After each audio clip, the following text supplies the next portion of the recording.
The massive ship of the Watchers hung silently in Earth's orbit, its crystalline surface reflecting the pale blue glow of the planet below. Inside the observation deck, Commander Black stood tall, his silvery skin shimmering under the soft light as he watched the planet rotate beneath them.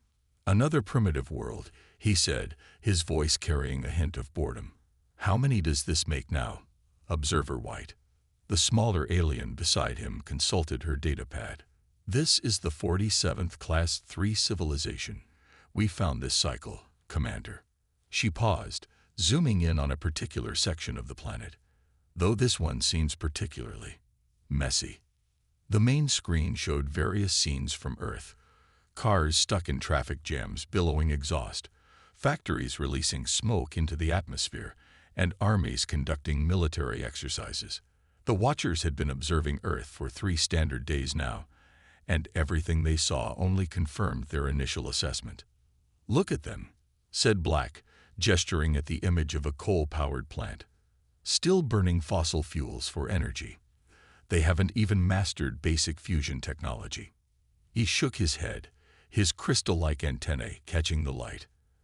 "And their space program." White brought up footage of the International Space Station. "Primitive orbital technology. They can barely maintain this small platform in low orbit. No permanent lunar bases, no Mars colonies." She flicked through more images, though they do seem quite proud of their achievements. The command center hummed quietly as more Watchers worked at their stations, collecting data on Earth's technology, social structures, and military capabilities. Their sophisticated sensors could pierce through any human attempts at concealment, or so they believed. "What's most interesting," continued White, "is their constant fighting.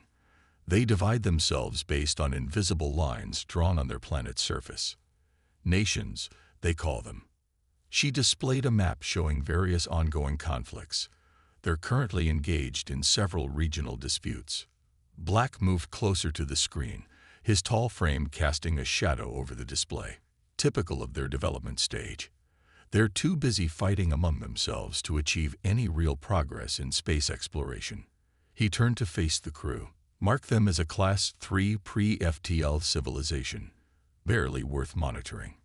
"Should we establish contact?" asked White, though she already knew the answer.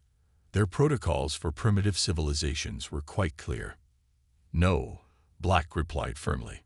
"They're at least 2 centuries away from achieving anything resembling true spacefaring capability. Contact now would only disrupt their natural development." He paused, considering. "However, set up an observation post near their gas giant. Jupiter, they call it. 1 small station should be sufficient." As the crew began making preparations, a young Watcher named Green approached with another report. "Commander, we've detected something interesting in their communications. They seem to be searching for something they call alien life. They send out radio signals and launch small probes into space." Black let out a sound that might have been a laugh. "How quaint. They still think they're alone in the universe." He watched as a rocket launched from Earth's surface, struggling against gravity with its primitive chemical propulsion. "Let them keep searching. They're not ready for what they'd find." The main screen showed scenes from human cities at night, lit up with electric lights. "At least they've mastered basic electricity," White noted, trying to find something positive to say. "And their computer technology is developing." "Developing is a generous term," Black responded. "Their most advanced quantum computers are like children's toys compared to our basic systems." He turned away from the screen. "Still, log everything. Every primitive civilization teaches us something about technological evolution." The observation continued for several more hours before Black finally gave the order to move to Jupiter. As their ship pulled away from Earth orbit, using technology that would seem like magic to the humans below, none of the Watchers suspected that they were the ones being watched. High above, in a hidden orbital station cloaked with technology the Watchers couldn't detect, a human operator smiled and made a note in their log. "Another group of arrogant visitors. They never think to look past the surface." But that was exactly how Earth's leaders wanted it. For now, let the Watchers think they had found just another primitive world. They would learn the truth soon enough. The Watchers' observation post near Jupiter had been quiet for the past 3 months. Most of the crew found their assignment boring. Watching a primitive planet was hardly the most exciting duty in the galaxy. But today was different. Commander Black, Observer Green's voice carried across the command center with unusual excitement. We've detected something strange in the Kuiper Belt. Black moved swiftly to Green's station, his silvery form reflecting Jupiter's glow through the station's windows. Strange how? It's easier if I show you. Green's fingers danced across the holographic controls. A three-dimensional image appeared above their station, showing a section of the Kuiper Belt. We detected this energy signature during our routine scan. White joined them, her antennae twitching with curiosity. That can't be right, she said, studying the readings. That looks like a human energy signature. Black finished, his voice filled with disbelief. But that's impossible. They don't have technology that could reach this far. The energy signature pulsed steadily on their screens, like a beacon calling out to them. After a quick discussion, Black ordered a small scout ship to investigate. As they approached the source, the mystery only deepened. "Commander, you need to see this." The scout pilot's voice crackled through the communication system. The main screen switched to the scout's forward view, and everyone in the command center fell silent. There, floating peacefully among the ice and rock of the Kuiper Belt, was a ship, a human ship. "Initial scans confirm it's of Earth origin," reported the pilot. "But something's not right. The technology. Sir, we can't make sense of it." The vessel was roughly the size of a small transport ship. Its hull was dark, almost black, absorbing light rather than reflecting it. The name Pioneer was barely visible on its side, written in faded English letters. "Age analysis suggests this ship is at least 50 Earth years old," White said, reviewing the data. "But that's impossible. Humans didn't have this kind of technology 50 years ago. They still don't have it now." Black studied the image carefully. "Bring it in," he ordered. "Full containment protocols. I want to know what we're dealing with." 6 hours later, the Pioneer sat in the Watcher's main hangar bay. Up close, it was even more puzzling. The hull was made of materials their scanners couldn't identify. There were no visible propulsion systems, yet the ship had clearly traveled far beyond what human technology should allow. "The interior is intact," White reported, standing before the sealed airlock. "Life support systems are dormant but functional. The technology. Commander, it's unlike anything we've seen. Some of it appears more advanced than our own." Black's antennae twitched, a sign of agitation among his species. "That's not possible. These are the same humans we've been watching. They're still struggling with basic spaceflight. They don't even have a proper moon base." A technical team carefully entered the ship. The interior was pristine, as if the crew had simply stepped out moments ago. But the layer of space dust suggested it had been drifting for decades. "Commander," one of the technicians called out, "we've found their computer systems. They're still operational." The ship's logs were encrypted, but fragments were readable. What they found made no sense.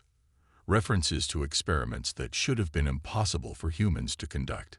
Coordinates for destinations far beyond their solar system. And strangest of all, casual mentions of technologies that the Watchers had considered theoretical. "Look at this," White said, pointing to a section of the ship's hull. "These markings here, they're not decorative. They're formulae. Mathematical proofs for concepts our scientists are still debating." Black stood in the center of the Pioneer's bridge, looking around with growing unease.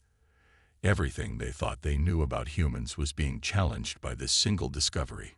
"We need to report this," he finally said. "And we need to take a much closer look at Earth. We've clearly missed something important." He touched one of the ship's consoles, and a soft hum responded. The ship was still very much alive. In that moment, none of the Watchers realized they had just stumbled upon humanity's first breadcrumb, carefully placed for them to find.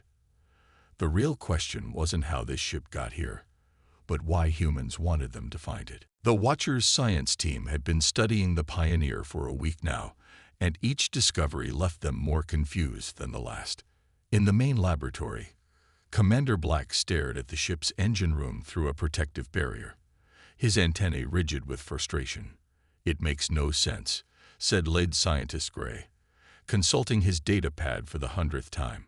"According to Earth's public records, this ship shouldn't exist. The materials, the technology, none of it matches what we've observed on their planet." White approached with a stack of freshly decoded files from the ship's computer. "Commander, you need to see this," she said, her voice unusually quiet. "We managed to decrypt some of the older logs. This ship, it's from something called Project Shadow Star, a human program from their year 1972. 1972.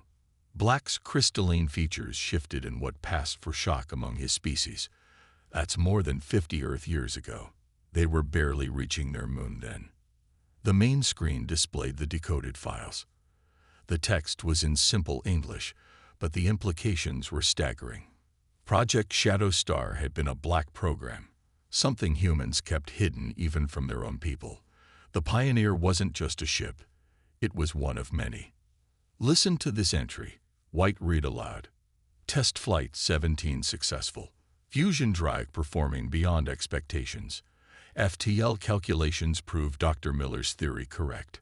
Recommend immediate classification of all data." She looked up. "Commander, they had faster-than-light technology half a century ago." Gray moved to a nearby console and brought up more images. "The fusion drive they're using. It's elegant, simple, even. They solve the containment problem in a way we never considered." He pointed to a schematic. "They don't try to control the plasma directly. They dance with it." Black walked slowly around the laboratory, looking at various displays showing the Pioneer systems. Why hide this? Why pretend to be primitive? A junior scientist rushed into the lab, almost forgetting to bow to the commander in his excitement. "Sir, we found something in a hidden compartment. Physical documents, paper records." The documents were spread out on a sterile table. Maps of the galaxy, hand-drawn calculations, and most surprisingly, detailed observations of various alien species, including the Watchers. "This can't be right," White whispered, examining the dates on the documents. "These observations of our people, they're from before we even discovered Earth." Black picked up one of the papers. It was a technical drawing of their own observation post near Jupiter, dated 3 months before they had built it. "They knew we were coming," he said slowly. "They knew, and they wanted us to find this ship." More decoded files revealed the truth. Project Shadow Star wasn't just one program. It was part of a vast hidden network of human space exploration and research. The primitive space program they'd observed from Earth was a carefully maintained facade. "There's more, Commander," Gray said, his voice shaking slightly. "We found references to other ships, other projects. The Pioneer isn't unique. They have an entire fleet out there, hidden in the darkness between stars." Black moved to the observation window, watching as another team of scientists studied the Pioneer's hull. "All this time," he said quietly, "we thought we were watching them. But they were watching us, studying us, learning about us." White brought up one final file on the main screen. It was a simple message, dated the day before they found the ship. "Package delivered. Observers have taken the bait. Proceeding to Phase 2. "Commander," Gray said, his scientific curiosity overwhelming his caution, "what do we do now?" Black stared at the Pioneer, understanding finally dawning on him. This wasn't just a discovery, it was a message. Humans weren't primitive. They were patient. They hadn't leaked this technology. They had revealed it. And they had revealed it for a reason. "We do exactly what they expect us to do," Black replied. "We take this evidence back to Earth and confront them with it, because that's what they want. The question is, why?" As the Watchers prepared to return to Earth orbit, none of them noticed the small, quantum-encrypted transmission that pulsed from the Pioneer's core, sending a single word to hidden receivers across the solar system. Ready. The Watchers' most brilliant minds gathered in the main conference room of their Jupiter station. Holograms flickered across the walls, showing complex diagrams and data streams from the Pioneer. Commander Black sat at the head of the table, surrounded by experts from across their empire. Impossible, declared Chief Engineer Blue, one of their most respected scientists. Simply impossible. He gestured at the Pioneer's engine schematics floating above the table. These humans didn't just solve the quantum folding problem. They solved it better than we did. Professor Purple, their leading expert in xenotechnology, nodded in agreement. The efficiency of their systems is elegant. Where we use brute force and massive energy, they use finesse. It's like comparing a hammer to a sculptor's chisel. The room fell silent as White entered, carrying new findings from the ship's encrypted databases. Her usual confident stride was replaced by something close to nervousness. "We've decoded another section of their files," she announced. Well, you should see for yourselves." She placed a data crystal into the central projector. The room filled with images of other ships, other projects. The Pioneer wasn't alone.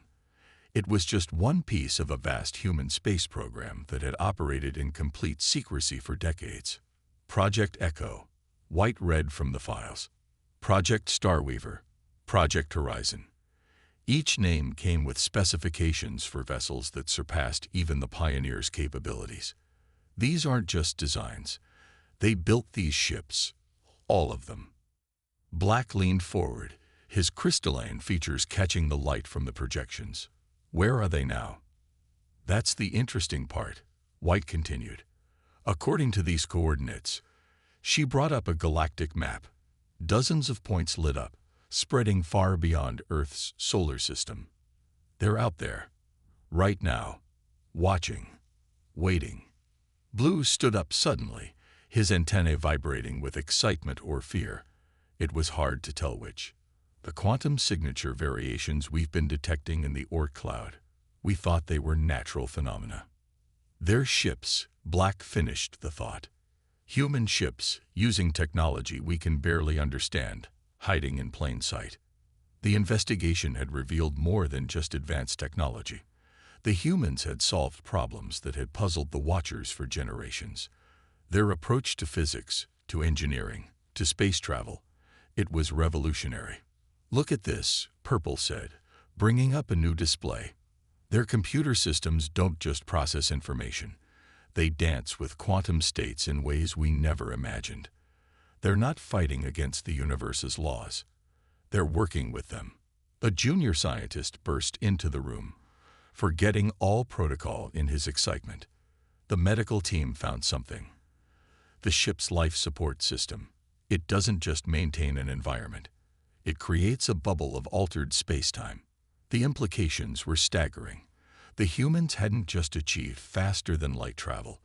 They'd found ways to manipulate the fabric of reality itself. "There's something else," White said quietly. She brought up one final file. "We found their assessment of us. They've been studying our civilization for years. They know our strengths, our weaknesses, our technological limitations." The room grew very still. On the screen, detailed analyses of Watcher technology scrolled past, along with suggestions for improvements that made their best engineers gasp. "They're not just our equals," Black said, rising from his chair. "They're beyond us. And they've been beyond us for longer than we've known they existed." "Commander," Blue asked, his voice unsteady, "what do we do with this information?" Black stared at the hologram of the Pioneer rotating slowly above the table. "We've spent all this time thinking we were the advanced civilization studying a primitive one. But we're the ones who were being studied. The question isn't what we do with this information. It's what they want us to do with it." As if in response to his words, a new message appeared on all their screens simultaneously. Simple text in English. "Phase 2 complete. Initiating contact protocol." The Watchers looked at each other, realizing that everything until now had been merely a prelude.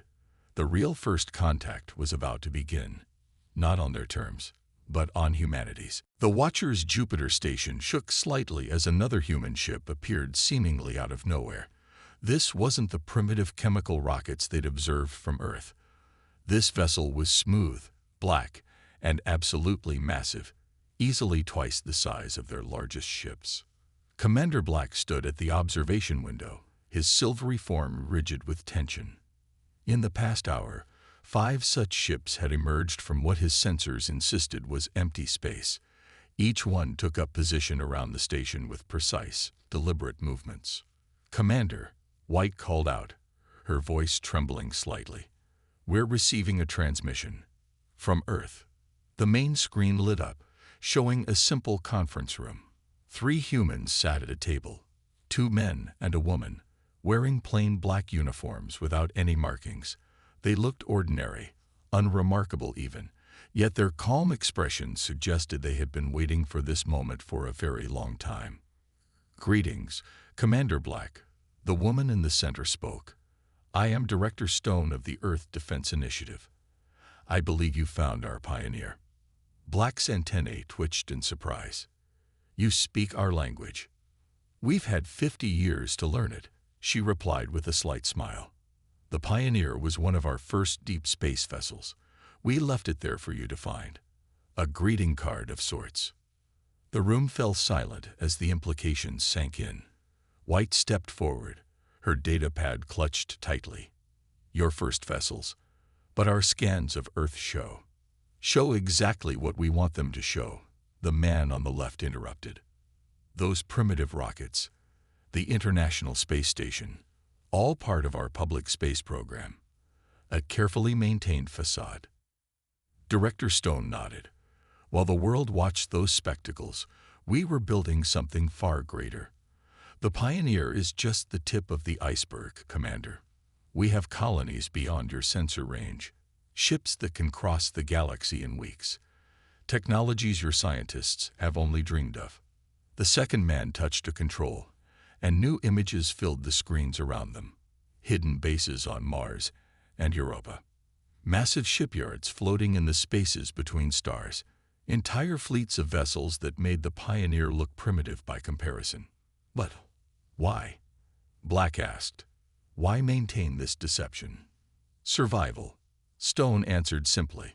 50 years ago, we detected your first scout ships entering our galaxy. We saw how you treated civilizations you deemed primitive, and those you considered threats." She leaned forward. "So we made a choice. We would appear primitive until we were ready." "Ready for what?" White whispered. "To protect ourselves. To ensure humanity's survival." Stone's expression remained calm, but her eyes were intense. Every fumbling rocket launch, every celebrated small step in space, all carefully orchestrated to hide our true capabilities. The man on the left spoke again. "The fossil fuels, the pollution, the political conflicts, all part of the illusion. Behind that smokescreen, we built something greater than your empire could imagine." As if to emphasize his point, another massive ship emerged from nowhere, its hull seeming to absorb light itself. Black realized with growing unease that his sensors still couldn't detect it, even though it was right in front of them. "Your entire assessment of Earth was based on what we wanted you to see," Stone continued. "The primitive technology, the social conflicts, the environmental problems. A carefully crafted performance to keep your attention focused on the surface while we worked in the shadows." "And now?" Black asked, already suspecting the answer. "Now," Stone smiled, "we think it's time for our civilizations to meet properly, as equals, though perhaps not in the way you expected." The screens filled with new images, hundreds of human ships, appearing all across Watcher space, not aggressively, but with unmistakable purpose. They had been there all along, waiting for this moment. "Welcome to the real first contact, Commander Black," Stone said. "We look forward to a productive relationship with the Watcher Empire, one based on mutual respect and understanding." As Black looked out at the fleet surrounding his station, he realized that everything his civilization had believed about humanity was wrong. They hadn't discovered a primitive species. They had awakened a sleeping giant. The Watchers' High Council chamber had never been so full. Representatives from every major system in their empire gathered to face an unexpected crisis.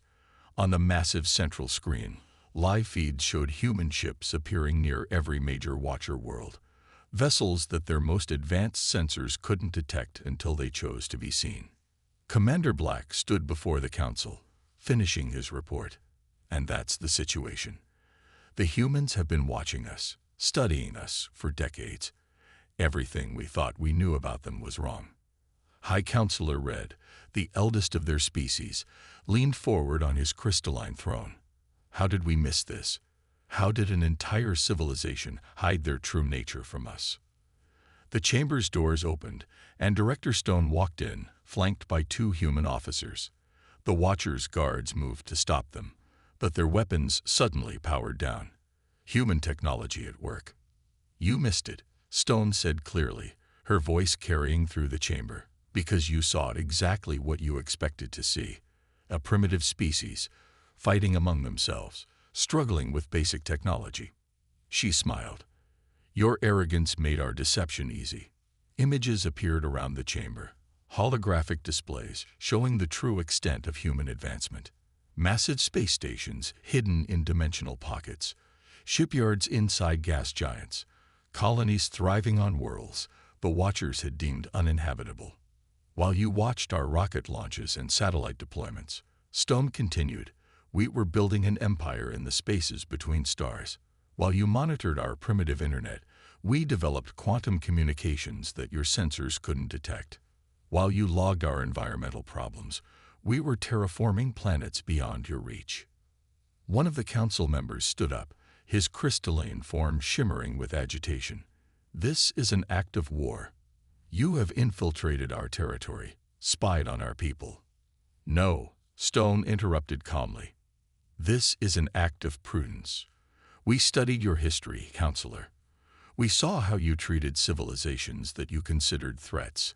Immediate containment, forced technological regression, or worse. Black watched as understanding dawned on the Council's faces. The humans hadn't just hidden their advancement. They had protected themselves from the Watchers' own policies.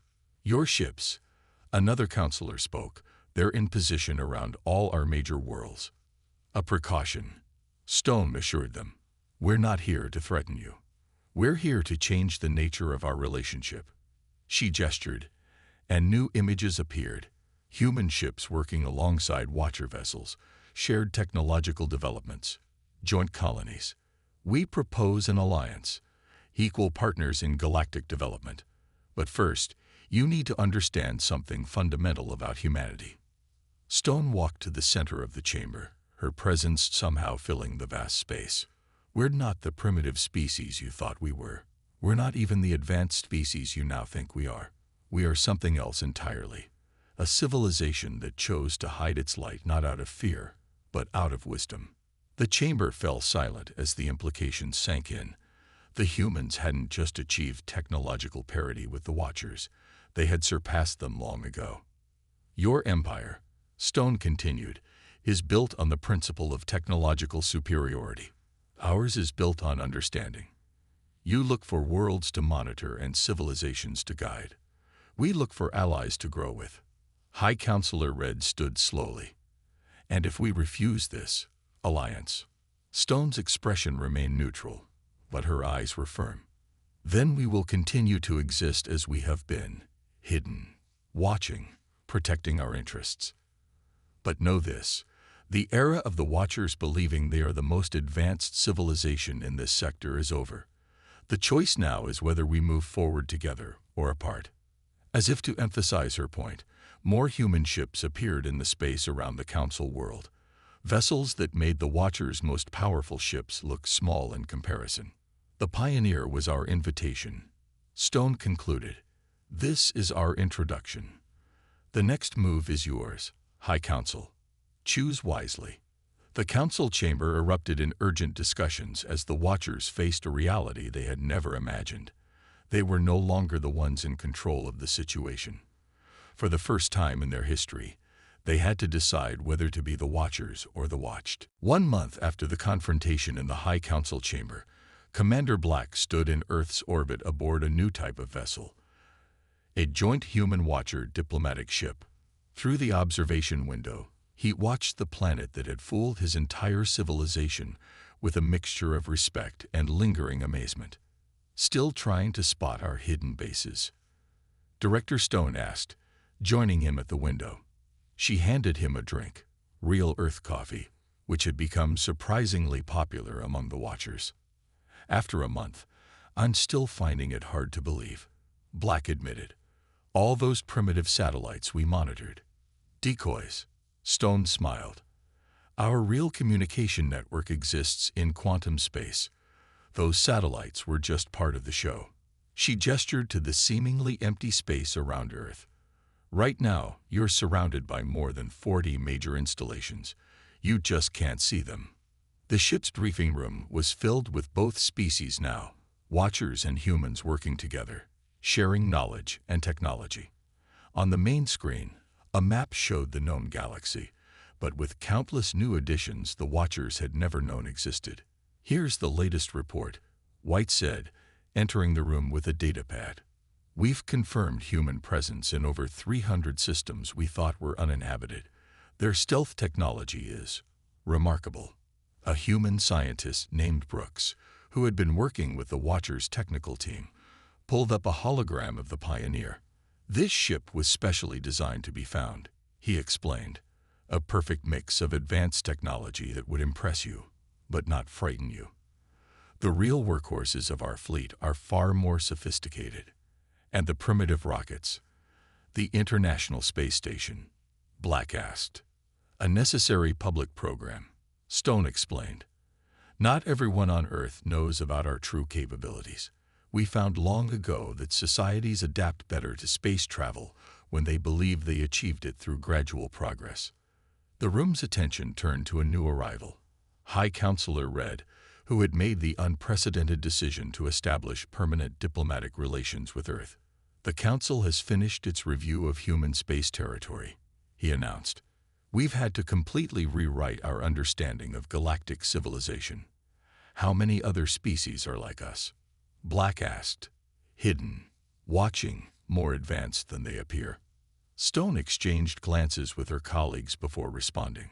More than you might think. We're in contact with 12 other civilizations that chose the same path we did. Some have been hiding for millennia. The revelation sent ripples through the room. The Watchers' entire mission of monitoring primitive species suddenly seemed naive. Your civilization's greatest flaw, Stone said gently, was assuming that technological advancement had to be visible, that progress had to be shown. The truly advanced know when to hide their strength. Red's crystalline form caught the Earth's reflected light. We've begun dismantling our classification system, he announced. No more dividing species into primitive and advanced. No more mandatory monitoring. A wise choice, Stone nodded. The galaxy is more complex than any classification system can capture. Some of those primitive worlds you've been watching, they're like we were, hidden, waiting, advancing in ways you never imagined. Black looked down at his coffee cup, thinking about the implications. Everything we thought we knew had to change, Stone finished. But that's not a bad thing. Your people were explorers once, before you became Watchers. Perhaps it's time to return to that heritage. The ship's viewing screen showed various scenes from across the galaxy. Human and Watcher ships working together, joint research projects, shared colonies. The balance of power hadn't just shifted. It had transformed into something entirely new. The Pioneer served its purpose, Stone said, looking at the ship's image one last time. It showed you what we wanted you to see, when we wanted you to see it. But now it's time for something new, genuine cooperation between equals. As the Earth turned below them, Black realized that the greatest discovery his people had made wasn't the Pioneer, or even humanity's true capabilities. It was the understanding that the galaxy was far more mysterious and wonderful than they had ever imagined. And somewhere out there, other civilizations were watching, waiting for their own moment to emerge from the shadows.